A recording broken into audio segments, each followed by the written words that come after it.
All right, Scott, time now for our School's First Financial Corner. Love this. As you know, we say it every time they come on. Every time Nathan comes on, it's good. I mean, anybody that's representing, we are learning in this. And look, we're in the corner. And we're literally in the corner. It makes a perfect sense, Nathan. Absolutely. Absolutely. All right. You get to start us off. Thanks for coming in. We always love it. Young adults that are kind of maybe moving into the banking sphere for the first time. That's what we get to talk about a little bit today. That's an exciting topic for especially a lot of parents. Yeah, you think about young people entering, their first sense of full financial independence. They're heading out on their own. They're encountering bills for the first time. Essentially, it can be really overwhelming. Sure. And the thing is just really discussing that even though you're young, you're just getting going, you still have the opportunity to set in some really good habits. It's really just kind of about knowing what habits to follow and understanding kind of the things that can affect your financial life. One of the things that I would point out to a lot of young people is understanding how important your credit score is and having a good credit score and how that would impact your entire financial life. Wow, I'm not even a young adult anymore, and I'm still learning.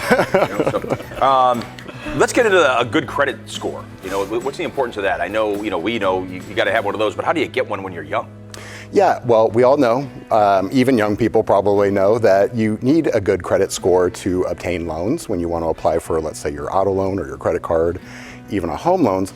But they may not know also a better credit score will mean that you also get the lowest interest rates on those loans when you obtain them. So it means you're paying less for those loans.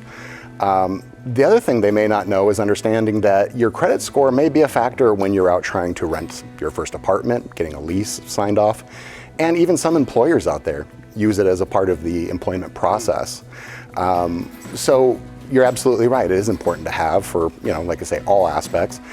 When you're starting off, most people's first product out there is going to be a credit card. That's a great thing to go out and get.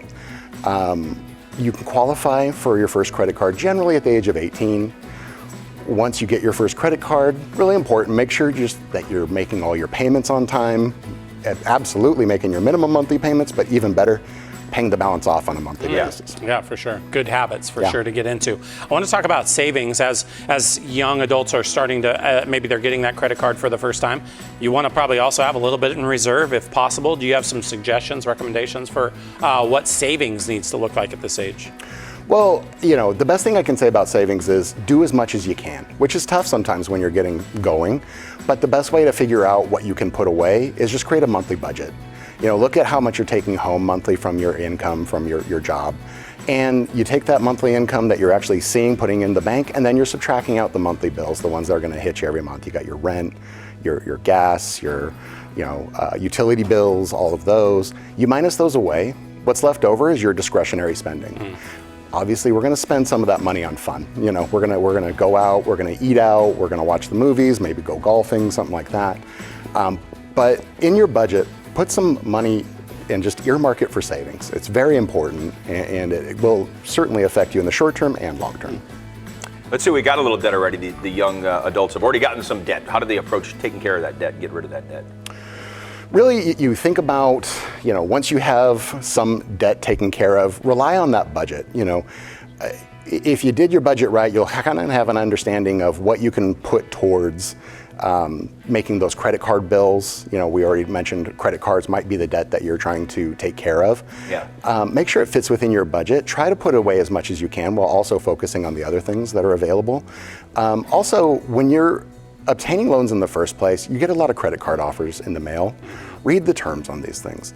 Obviously, better pricing, which means lower interest, means you'll be able to pay it off faster in the long run because you're paying less in interest and you're paying more towards the principal. Yep. Nathan Calhoun always coming in with great info. How is the Madison branch doing? You guys holding it down over there? We're doing amazing. My team is amazing. So, shout out to them, You are. You're one of those little yellowish orange little spikes. The fourth dot, second row over. See? That's right. That's where he's at. That's the good one. That's the good one. Nathan, thanks for coming in. Thank you. My pleasure. Information, of course, about Schoolsfirst Federal Credit Union. You can see it there.